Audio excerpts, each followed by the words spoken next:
cette plainte des avocats de Cellou Dalein Diallo contre Ali Touré et Mohamed Bama Kamara. Ali Touré, justement, et Mohamed Bama Kamara, c'est le président de la chambre de l'instruction de la CRIEF.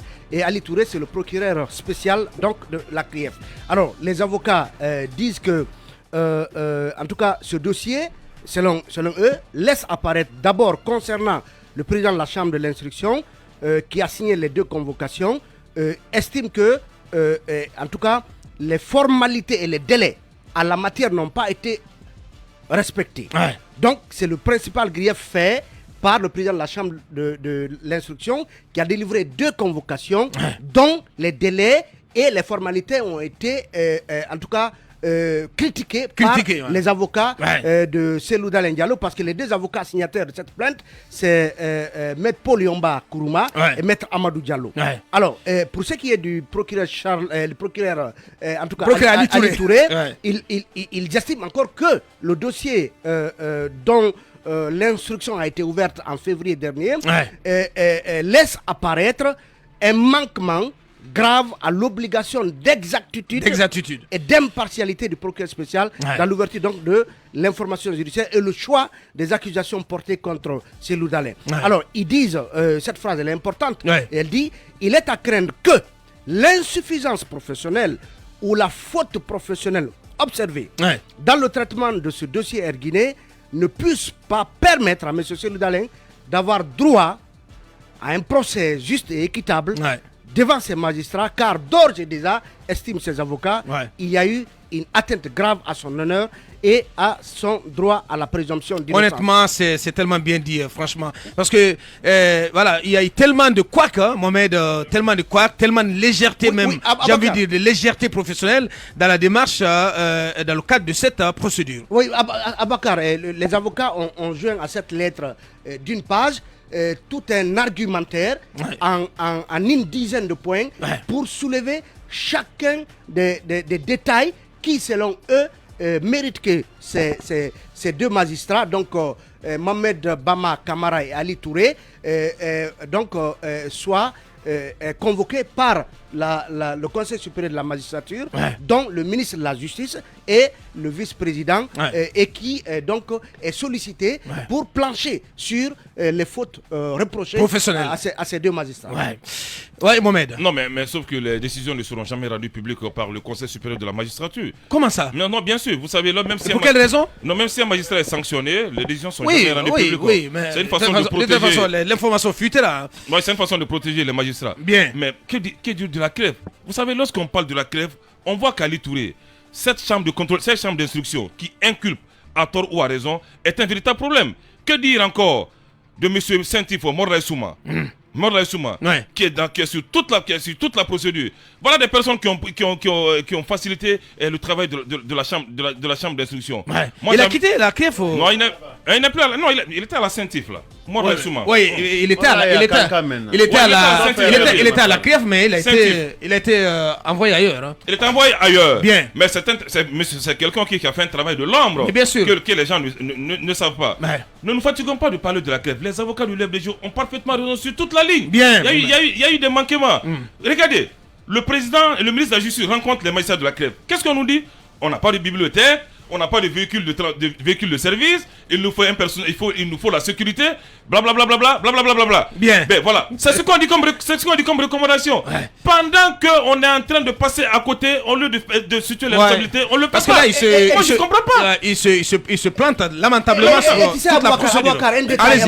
Un détail important par rapport à la saisine des avocats.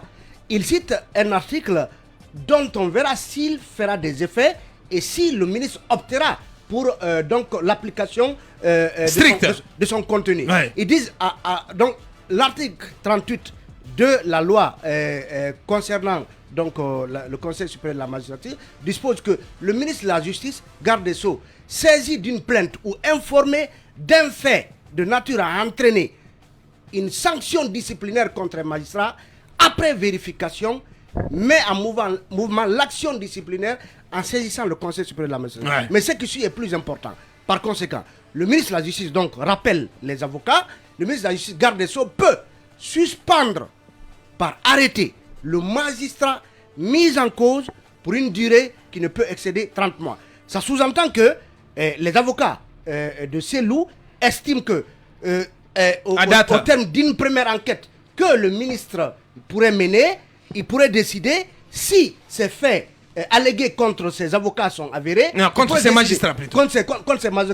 Si les faits sont avérés contre Ali et Bama Kamara, que le ministre peut décider donc de les suspendre pour une durée de 30 jours. C'est ce que certainement souhaitent les avocats de en attendant que le Conseil Selou supérieur de la magistrature puisse siéger, parce qu'il faut un délai de 30 jours avant que le Conseil supérieur justement ne siège sur la saisine. Ouais, Mamadou Dian, ce qui est vraisemblable, c'est que ces fautes professionnelles, ces légèretés professionnelles reprochées à ces deux magistrats, Ali Touré et Bama Kamara, sautent à l'œil nu, hein, pratiquement. Grosso modo, parlant de la CRIEF, je dirais que les actions les plus légitimes ont toujours leur maladie infantile. C'est pas moi qui le dis, c'est Sako Kondé avec Sako Kondé des barreaux. Dans le temps des fripouilles, Sako Kondé fut directeur général des contributions. Se demander il faut combien de milliards pour envoyer une convocation. Allez-y, une convocation émise le 1er juillet qui n'est arrivée que le 6 ou le 7. Oui, Jamie, un mot là-dessus. C'est sûr qu'il y a eu des manquements, des dysfonctionnements, peut-être à un moment de la procédure ou sur toute la procédure. Les avocats de l'UFDG sont dans leur droit, comme beaucoup, je pense, qui sont en train de dénoncer cela depuis le début de ces procédures enclenchées par la CRIEF, une cour qui a été saluée. Moi, je continue de croire en la CRIEF. Peut-être qu'il y a... Oui, je continue à croire en la CRIEF. J'espère. L'institution, pas les personnes. J'espère que même si ces personnes qui sont là ne font pas correctement le travail, il y a une possibilité de les remplacer ou en tout cas pour que ça fonctionne. Les avocats de... Vivement un remaniement du côté de la... Non, mais c'est en cours, le parquet spécial. Vivement un remaniement du côté de la... Après le 5 septembre, tout le monde a crié... Parce qu'il faut que ça fonctionne, Mohamed. Non, au parquet, il va changer sous peu. Tout le monde a crié sur tous les toits qu'il fallait commencer cette histoire de reddition des comptes. On a vu avec l'emprisonnement de beaucoup de cadres de l'ancien régime, même si là aussi, il y a des manquements. On a entendu les avocats de Kassori, Dr Diané, Damatan et tous les autres. Forcément, mais un avocat ne viendra jamais vous dire que toute la procédure est normale, s'agissant d'un client. Donc moi, j'ai encore foi en la CRIEF. Et j'espère que... C'est bien dit de votre part. Bien. Voilà. Mais ce qui est reproché à ces deux magistrats, c'est quand même une honte à leur place. Oui, qu'on vous reproche. Absolument. Qu'on vous reproche de l'incompétence. Qu'on vous reproche de ne pas savoir votre métier. Oui, justement. De ne pas appliquer. Ça peut là, vous prenez des balles là, vous faites sauter le caisson là. Ça peut profiter à l'UFDG et à ses avocats franchement, pour la suite de la procédure. Pour ma part, c'est un déshonneur. Franchement, il faut sauver c'est sûr que quand vous êtes recruté pour faire un travail et qu'il y a après qu'on vous dise que le travail n'est pas bien fait, c'est un déshonneur. Mais ils peuvent revenir là. Mais c'est justement ça, je le disais encore, ça va profiter au cadre de l'UFDG et à ses avocats pour la suite de la procédure. Comment dire? À quand le retour de Selou Dalein Diallo en Guinée? Alors que cette interrogation continue de tarauder les esprits, Aliou Kondé, secrétaire général de l'UFDG, Union des forces démocratiques de Guinée, a donné un nouvel indice. Ce proche collaborateur de longue date de l'ancien Premier ministre Selou Dalein Diallo ne donne certes pas de date précise, mais assure que Selou Dalein Diallo rentrera en Guinée pour déposer son dossier de candidature à la prochaine présidentielle.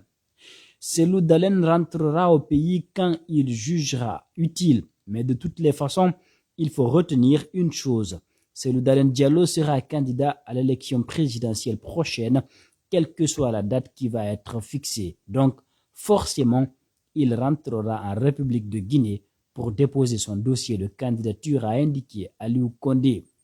Le leader de l'UFDG est dans le collimateur de la Cour de répression des infractions économiques et financières CRIEF qui l'accuse de détournement de deniers publics, corruption et enrichissement illicite dans le dossier Air Guinée. Il continue de dérouler son agenda en dehors de la Guinée. Son entourage assure qu'il est sollicité un peu partout pour participer à des forats, à des conférences économiques pour parler de l'avenir du monde. Les invitations pleuvent, comme on le dit, on n'est pas souvent prophète chez soi. Ailleurs, les gens ont beaucoup de considération pour Cellou Dalein Diallo. Beaucoup d'associations veulent le rencontrer et travailler avec lui, participer à des conférences économiques, à des forats, parler de l'avenir du monde, assure Aliou Condé.